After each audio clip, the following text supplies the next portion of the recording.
Yep. And that actually leads beautifully into our main topic this week, which is building or changing rules to fit your RPG world.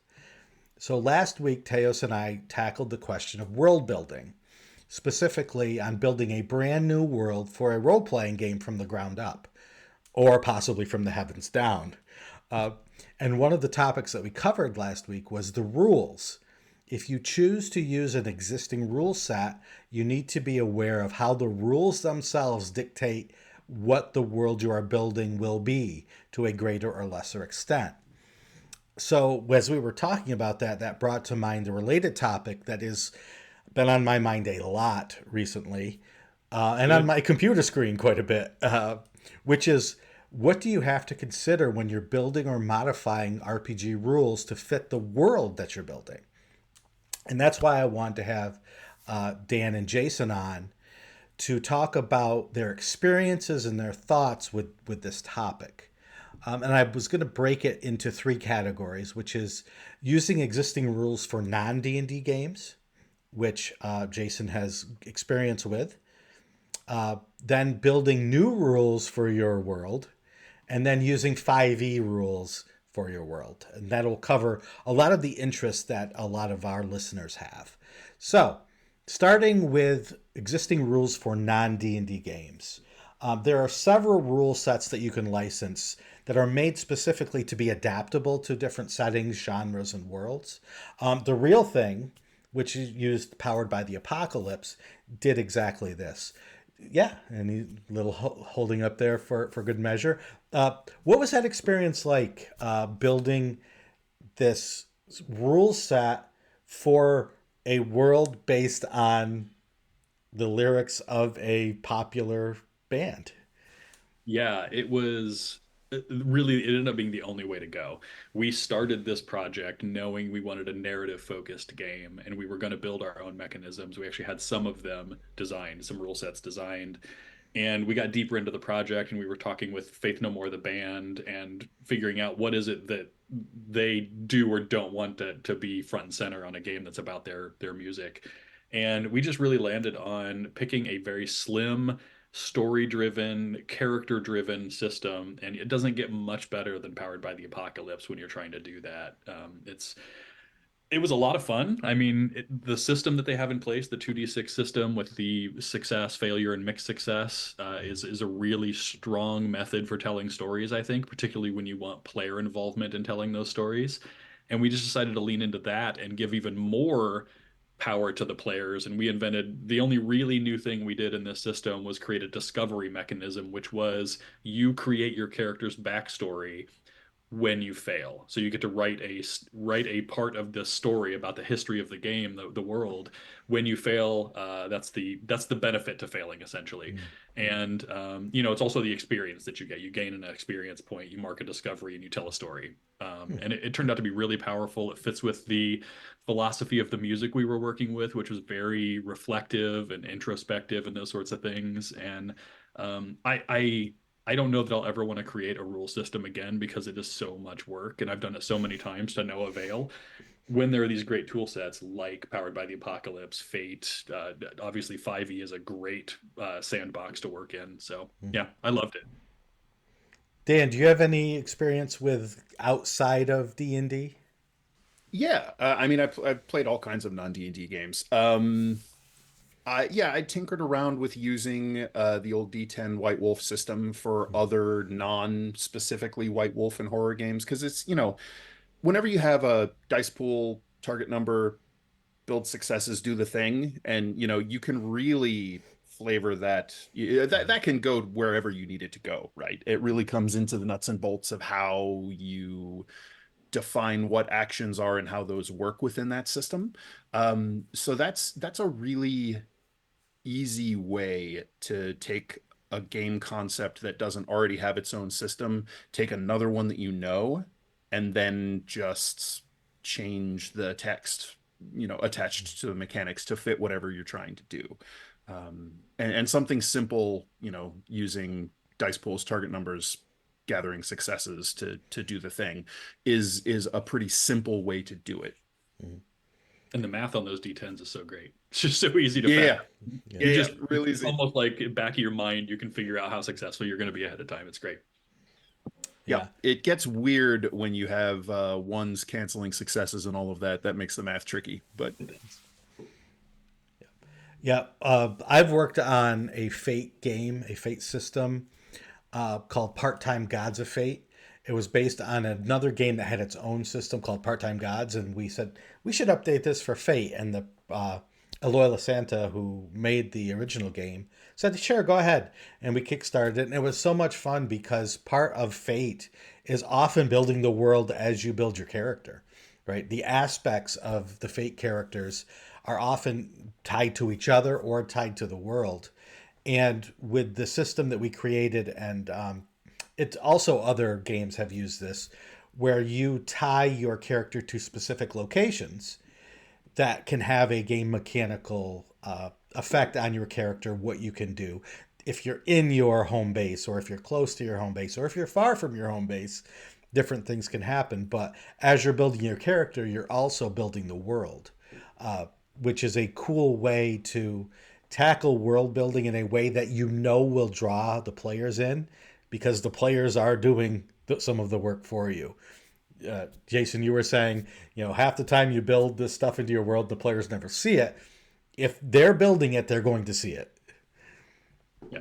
You mentioned microscope last episode, I think, Mm-hmm. or 2 episodes ago. That's a great one to pair with Fate when you're building a world and a Mm-hmm. group of characters. I love using 1 or 2 sessions of microscope and then jumping into a Fate campaign. They just marry really well. Yeah. It's like microscope. You can just take the aspects uh, from Fate and just plug them right into the things you're creating, the events or the periods, or even the overall world. It works out very well. Yeah. So we have a whole array of systems that are meant to help you build the world as you play the game or as you uh, create characters. Sometimes you may have a world where you want to make rules yourself. The first thing to note, as Jason has already told us, it's great when it works, but it's so much work. So much making a work. whole system from the ground up is very, very hard. The simplest of systems is difficult. And then trying to create anything beyond that is it's like having infinity laid out before you, and you have to pick a strand without really being able to see the end of the strand, and you do your best, and you end up moving in so many different directions and designing and redesigning and testing and redesigning that it should only be tackled if you have a lot of time, a super clear reason for doing so, and a lot of friends who can give you feedback. Uh, Yeah. what are your experiences with creating new systems or tackling it in that way? For me, very minimal. A friend of mine and I, mostly him, me, just sort of peanut gallerying and providing feedback every now and then. He was tinkering on creating his own sci-fi system. He eventually just sort of drifted away from it because it kind of got to the point where it's like, this is really challenging to make it work, fun, and have the staying power to play more than one short session, right? And that's the thing for me is when I play a role-playing game, I almost always want campaign play. One shots are great, short runs are fine, but the the core of a role-playing game for me is the ongoing multi-session meeting, however, often you do. And not every game holds up to that sort of play very well. And so it's difficult to hit all those notes correctly when you're making your own system from the ground up. And it depends on how unique you're trying to be, because there are a lot of systems out there, and you're going to find that a lot of the things that you would just sort of try to do have been done in a lot of ways and have had a lot of those burrs filed off already. So maybe you're just better off using one of those that's more refined. Um, yeah. Yeah, I've got two thoughts here. One, I don't know how many times I've created a system and gotten 75% of the way through it and realized I can't play test this enough to know if it's any good. Yeah. And I'm never going to have the time or the number of people that are willing to engage in that with me. And then someone will publish something, or I will find something that's already been published that is also 75% of what I wanted. And I'm like, I guess I'll just use that then. Right. It's happened a lot over the years, particularly as more and more indie games are getting published. I'm finding I will back almost any $20 indie game just to see what cool thing they're doing and see if I can pull something from it at this point. And there are some really great ones. The other thing I was thinking as both of you were talking is, Shawn, you mentioned the complexity issue. It's one thing to make a simple game. It's another thing to make it complex or to add the complexity. We've seen that happen in real time over the last 50 years. Dungeons and Dragons is that, right? It is a AD&D, which is what I started with, was a messy set of systems. It wasn't even one system. There were percentage parts when you were a rogue. There were you were going to roll low on a 20 here, you want to roll high on a 20 here, and it was this mishmash of tables thrown in for fun. And it's really a bunch of game mechanisms mashed together to form a system that is pretty not great. I'm going to make some people mad saying that, but it's unrefined. It is a game. It is an unrefined game in my mind. And they spent the next three editions refining it. And is it perfect? No, it's never going to be. We've talked about that already. But they've made it a simpler system that still accomplishes all the same things if you just give it a chance, right? I don't know anybody who in their right mind likes the idea that rogues have a percent on something that is only affected by what level they are. And it's arbitrary and weird. And we fixed it. We created athletics as a skill that works just like everything else, right? Yeah. Now you can actually climb a wall if you're not a rogue. Climb a wall. Sorry. Right. And you don't have to be 13th level to be good at it as a thing. You know? Yeah. Yeah.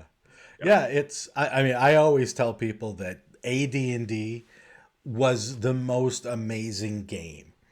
It was terrible, but it was amazing. Right? So much As a fun. game, it spurred all of this. But if you sit down and it's not really playable as written in a lot of ways. So you have to understand that. It's not slamming the game. It's just that was the technology they had back then, and now we've got better technology to do the things that game did. Even just going to second edition AD&D made it so much more playable and functional as a game. But even you look at that, Thaco worked, but why would you do that when you figure out addition is faster and easier? Yep. Like, it was fine. It worked. It's what we had at the time. We played it. We had a blast. We did. We wouldn't do it now, I hope. There are people that still do. Oh, and well, more sure. power to them, for sure. Yeah, absolutely. But I stand by my statement that D&D has been refining this whole time. And there have been missteps along the way, but by and large, thanks to people like Dan Dillon, it's a better game than it was in 1987. Yeah. And that brings us to the final part of this talk, which is using 5e to build the rules for your new world. 5e is obviously well known among the audience of tabletop role-playing games, so it's often a good idea to use that because it is well known. There is a little caveat there, which is if you need to change any rules, if you need to tweak rules to fit your world, you are treading on a little bit of dangerous territory because people are used to the rules being the rules. And if you tell them that they can't do this thing that they've been doing for 15 years in their games, you may get some resistance. You may get people unwilling to suspend their disbelief in that way. So that's just one caveat, but that is generally assuaged by the popularity and the ease of use and the ease of modifying the system to do what you need to do. The big So thing for me there is if it's the system that you love playing and want to play, by all means use it for whatever world or theme you want, right? Just, understand that it does what it's good at, Mhm. and go in with that in mind, and you're going to have a great time. I mean, look at the Star Wars fan creation, fan made Star Wars 5e. Mhm. If you need to see that in action, you can check out Dimension 20's show. Oh, I'm blanking on the title of it. Star Stuck Odyssey. That's it. Watch that. It's on YouTube or on Dropout if you have a Dropout subscription. If you don't, it's worth it for Dimension 20. It's great. But you'll see Sci-Fi 5e. Esper Genesis does Mhm. awesome Sci-Fi 5e, right? Yeah. There's a lot of different things you can do with it. You just gotta understand what you're playing with. Mhm. Yeah.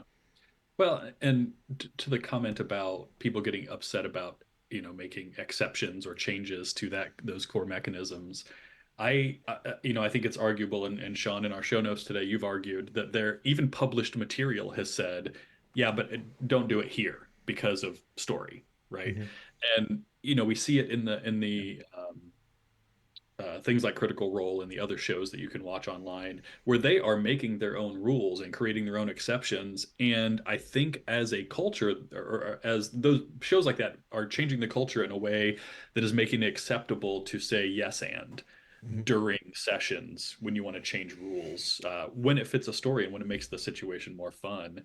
And so I know when I was playing in 1997, if I would say, well, it's not going to work that way this time because I don't want it to, as a storyteller, as a DM, people would be mad because they memorized the book and they knew how it was supposed to work. Mhm. I don't think that's the case anymore. Maybe it's just all the people I play with have matured, or maybe, like I said, I think it's a cultural affectation of what we're seeing, the more narrative-driven role playing. I think people are open to things changing and playing with rules a little bit.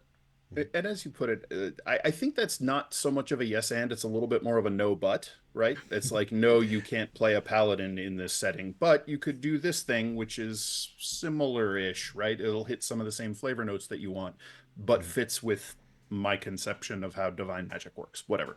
Mhm. And I think that is tricky if you're going to remove elements that people would expect from a game, but as long as you get buy-in on those elements from the players beforehand, Mhm. you know, you should be fine, right? As long as everyone is informed about what's going to be dropped or changed, at least in a general sense, then they can make the assessment if that game is for them. And if it's not, that's okay. Like every game isn't for everyone, and that's all right. Mhm. Yeah, I've set that all up with session zero. Yeah. Yeah. Yeah, Yeah. exactly. Very important. Yep. Yeah. And I think it's helped when the actual publisher of the game does things like that, right? Yeah. So when Dark Sun came out, and people were the second edition, people were, well, I'm going to play a paladin because I only play paladins, and then the DM's like, well, you know what? There are no paladins in Dark Sun, and why not? Well, it says it right here, and I hold up the rule book, where it literally says there are no paladins on Athos. Right. Period. End of section. That's it. Yeah. And so to be able to do that, to be able to tell different stories and change the rules in that way can lead to upset, but it can also lead to some really cool stories. It can lead to some really fun and updated mechanics because while there were no paladins, there were Templars. So it was remove this, add this, and here we go. It's going to be a little different story, but I think we're all going to enjoy it. And also the Yeah. halflings are cannibals, so have fun. Yeah. Yeah. Well, And they that's weren't necessarily cannibals. They just had peculiar palates. Fair enough. Mhm. And that's the thing is there's a lot of stuff that you don't necessarily have to throw out. You just have to reconceptualize how you're presenting it.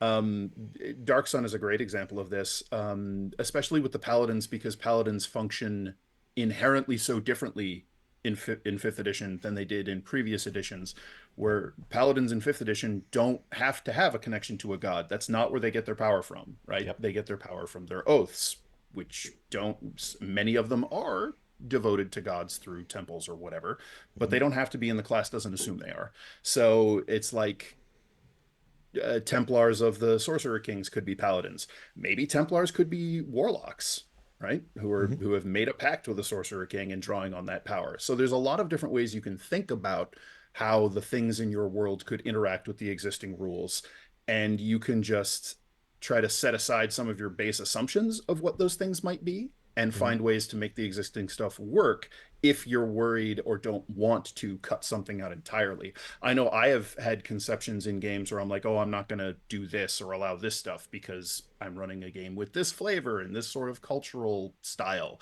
And someone says, well, I really want to play this thing that, okay, that doesn't fit. I can make it fit.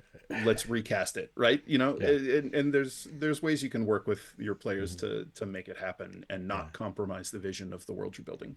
Yeah. And that's one thing to do as a DM. It's Mhm. another thing to do it as a publisher of a new setting and new rules Yep. that you hope are going to catch the imagination of game masters and players. And part of that is while 5e has classes and has backgrounds and has species and has those things, at its base there is the game loop. At its base there is this: you roll the die, you add a number, you compare it to targets, and then a thing happens. And so 5e does things well, but it also does things not well, depending on the narrative that you're trying to extract at the end of the game loop. So I have a list, but I want to hear y'all's take on sort of what sorts of experiences, genres, etc. does 5e do best. And I want to focus less on the genre because fantasy, it sort of self-explanatory, but sort of the experiences of storytelling and gameplay. What do you think 5e does best, or maybe doesn't do quite as well? I mean, at its core, D&D is designed to be a heroic fantasy game, right? You are heroes opposing evil, fighting monsters, and exploring often dangerous locations, right? And that stuff. So that is it's very simplistic and sort of general, but that's what it does well, right? That's what it's built to do. Yeah, and it's always been that, right? I Yeah. mean, I don't think there's any. It has evolved to allow a lot of other things that it's good at now too, but it is still at its core a game about Yeah. tactical violence. Yeah. And a lot of what you might want out of a game doesn't necessarily have to be or isn't in a lot of cases represented by mechanics that are for that, for the heroic fantasy side of things. Like a lot of the just storytelling and interaction, you get by with very minimal mechanics in a lot of those. I know some Mhm. people like heavy social mechanics or these intricate sort of backs and forths and matrices or tracking this, that, and the other to convince somebody to give you a potato. I find that overly cumbersome. I find it deeply immersion breaking, I suppose. And I reserve that sort of stuff for the big elements where you have to convince something of something crucial that is not at all something that they would normally want to do. And it might be a thing that you have to sort of work on them over time to sway them to your side. Um, so. Yeah, if I want my cerebral and social challenges to be as meaty as my physical challenges, I will play Burning Wheel, and I rarely play Yeah. Burning. There you go. So, I, There you go. speaking of games meant to be read but not played, uh, hey, I've played a lot of Burning Wheel, and it have can be fun, but it is oh, a I'm not saying it can't be fun, but trying to get through the process. It's I'm covering role playing games with my class. We've just started like small role playing games, simple role playing games, one pagers, uh, because a lot of them know D&D, but they don't know anything else. And have you ever heard of the Terrible RPG? TEAR. Terrible, right? Terror. Terrible. Yeah. Yeah, yeah, yeah. Yeah. You write your skills on a sheet of paper, And then in order to succeed, if you use that skill, you have to tear a letter out of the word that's on the sheet, and it has to be big enough to cover this small square that's on the rules. And if you do so, if you make the tear correctly, because there's a process, you can't do certain things while you tear. And if it covers that little square, you succeed. And if you do an illegal tear, or if it doesn't cover that, you fail. And so I was running this with a class of 20 students. And so I was like, okay, we did a Nick Cage, like Russian agents are turning U.S. Folks into zombies, and they come into our classroom. But you're a secret agent, so they made their character sheet. I'm like, okay, what do you do? And they, I use my karate, and you did, and it was just okay. You have taken down this agent. Boom, done. It took 10 seconds, and they didn't really realize you could play role-playing games that way, because it's always been roll the die, compare it to a number, look at the hit points, look, where are you standing, all that sort. And so that's a game that is super fun to play. You could play it in an hour. You can make characters in a minute. And it moves at a pace that 5e does not move at, right? Because of these micro, I always call them microtransactions, but there's such a negative connotation to that. And I don't mean it negatively, right? Yeah. It's small steps. There's a lot of minutia. Exactly.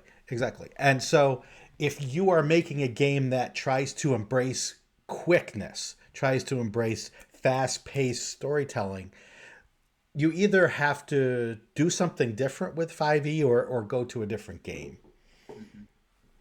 And there are games much, much slower than 5e, don't get me wrong. But, it has a pace that is pretty set. Yeah. And depending on your proficiency and comfort with the system, there's a lot you can do to change that.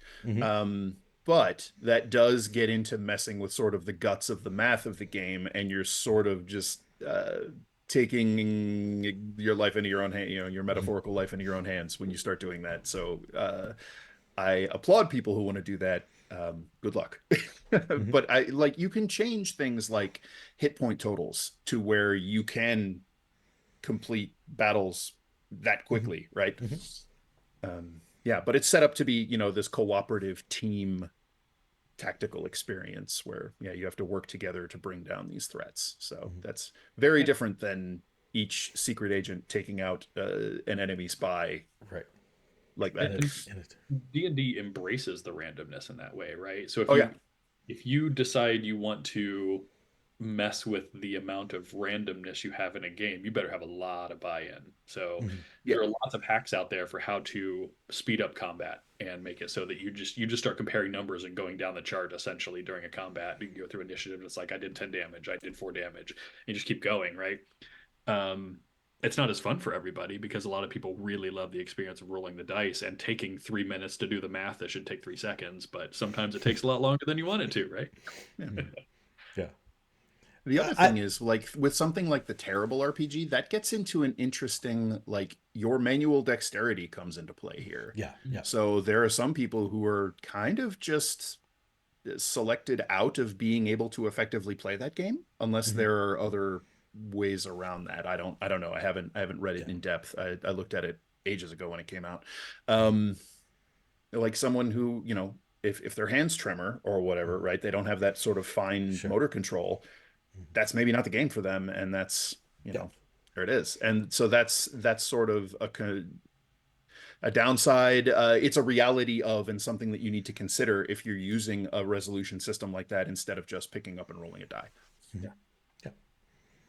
I've found in my experiences DMing for a lot of different people that one of the things that players really don't like, even if they begrudgingly accept it, is having anything detrimental done to their character other than hit point damage.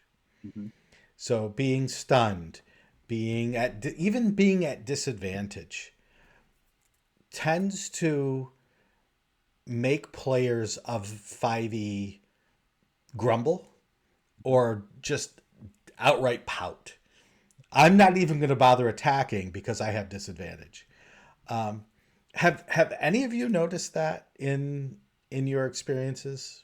Not to that degree, Okay. really. That or, like if I get to the point where someone is sulking because they have disadvantage, and that's just sort of how they play the game, that is Mhm. going to be a reassessment on my part of, is this a person that I want to play D&D with? Yeah. Things like stunned, I more get that. If you're stunned or you get, paralyzed by a ghoul or whatever, that can be a real bummer when you're sort of Mhm. taken out of the action, depending on a lot of factors, not the least of which is how quickly does your group's combat rounds play. Mhm. Because I have some groups that go lickety split, and it's not a grueling 17-year wait for my turn to come back around, and I can try to shake off that paralysis and get back into the fight. I've had other groups where it's like, if my character gets debilitated at the start of the fight, I know that, like, okay, well, I'm not participating in this one because it takes so long to get through these rounds that we're just not going to get back to me. Mhm. Yeah, I'm kind of with Dan there. I haven't had very often, at least not recently, anyone that got overly emotional about a situation like that. I mean, there's obviously like there's some disappointment. It's like, man, I'm gonna miss a round. Sure. That's Yeah. that sucks, and that then makes people jump on their phones and all kinds of other things that Mhm. become worse about the game, right? But yeah, by and large, I think that people are pretty accepting of if they can do it to the enemy can do it to them. Mhm. What about, here's an example. What about exhaustion? Mhm. Right? Exhaustion is one of those things where it's such a, it could be such a useful thing. But almost immediately it puts something on the player that seems so insurmountable that Yeah. it just sort of shuts everyone down. And is, Yeah. to what point do you as a player or you as a game master need to just accept that as the game? Or I'm you can see I'm struggling with a lot of game design stuff here where Yeah, right.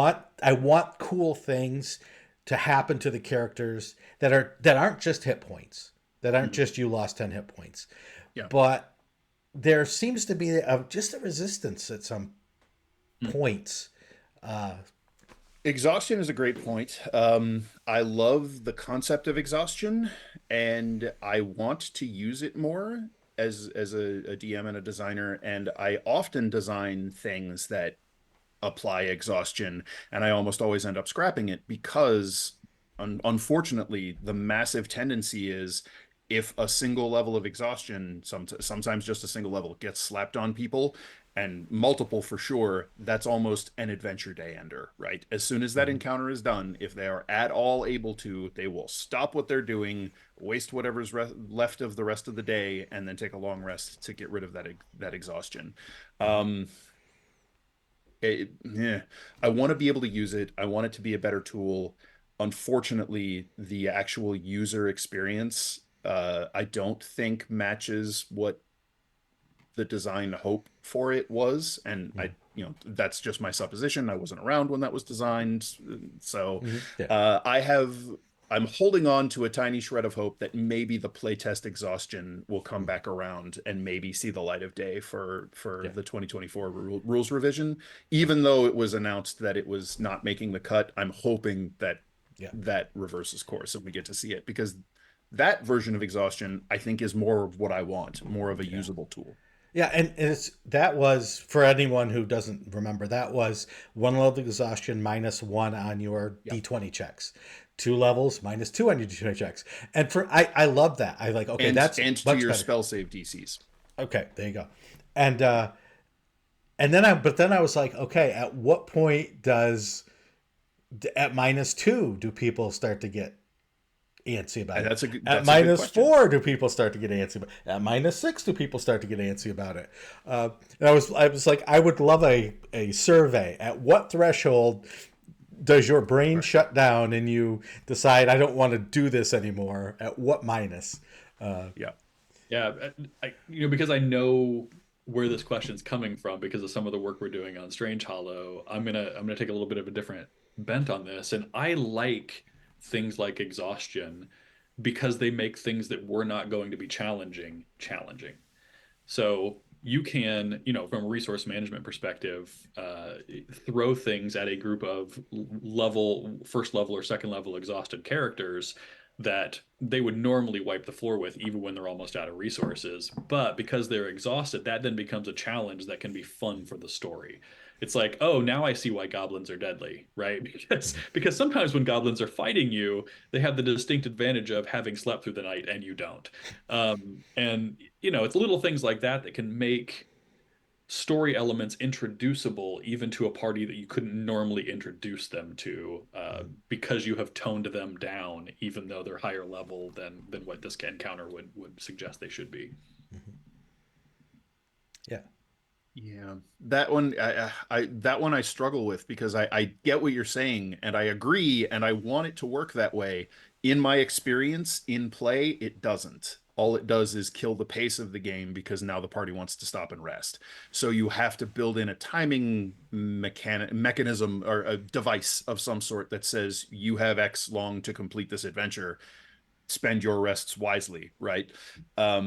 And so Or that lose then rest. becomes a design and game running challenge to kind of keep that pace. Yeah. Right. Yeah, and I think that's another one of those things because rest is a resource, and so how do you Yeah, manage that as well? right. And that's some of the stuff we're tinkering with Strange Hollow. Is Yeah, this place is so foreign, so alien, so strange to you? Strange. I didn't mean to do that. That rest is hard to come by in right. places, right? Certain places, and that's the way it should be in a dungeon, right? I want to take a long rest. Cool. We bolt ourselves into a room. Well, I don't know that I'm gonna let that slide every time. I meant this to be a resource challenge. It's going to be a resource challenge, even if I have to break what I was going to do because you decided to barricade yourselves into a room. To do that right, I think you need the guidance, right? And probably some tools for the DM to use to help give that weight and just show the DM how do you do this. Because that is a thing you can definitely leverage. And like one of the variant optional rules out of the Dungeon Master's Guide from 2014 is the rest variants, right? Where one of them is a short rest takes, overnight and a long rest is a full week. That changes the pace of adventures immediately and tells you that battle is a serious commitment. If you commit to a fight, you need to like square with you might be out of commission for a month. Yeah. That's interesting. I forgot about those rules. Yeah. Yeah. Yeah. These Get are a the roll. sorts of things that we're wrestling with when we use 5e to try to tell particular stories in a Right. particular setting with particular narrative juice to it, to make even the detrimental things fun for the players. And even if the player doesn't care about story so much, how to make it mechanically fun Yeah. and different and put a twist on it so it becomes more palatable, if Yeah. not enjoyable, to play a game using some different rules. Yeah. Yeah. And some of that might be giving some of those tools that Dan talked about giving are things you can do even though you're exhausted, or new things you can do with your action if you are stunned, or well, maybe not stunned's a good example, but paralyzed, something along those lines where you are somewhat reduced in ability. Disadvantage is a good example. You're reduced in ability. You don't want to risk attacking. What can I be doing otherwise that provides value, but more importantly, is fun for me to stay engaged? Yeah. Right. So we are hitting the end of our show. But I want to, first of all, thank all our listeners out there. I hope you have enjoyed the expertise of both Jason and Dan. Thank you, whether you're a Master of Dungeon supporter, a Master of Realm supporter, or even a Master of the Multiverse. We thank you so much. Jason, where can people find you and your work on the internet? Yeah, I try to stay away from the internet. No, that's only somewhat true. You can find Accidental Cyclops, our work, at accidentalcyclops.com. You can find our Kickstarter, as we mentioned earlier, on Surviving Strange Hollow on Kickstarter now when this comes out. up through April 4th, I think will be the last day. So watch this before then. If future you can tell past you to make sure you watch this on time, make them do Please. that. Otherwise, find us at Fun with one I as in the organ, because Accidental Cyclops is one letter too long, one letter too long for the naming conventions of social media platforms. So Fun with one I. All right. And Dan, how about yourself? Yeah, on the internet, you can find me on the app formerly known as Twitter at Dan_Dillon_1, and I'm on Blue Sky at Dan.Dillon, I believe. So yeah. Awesome.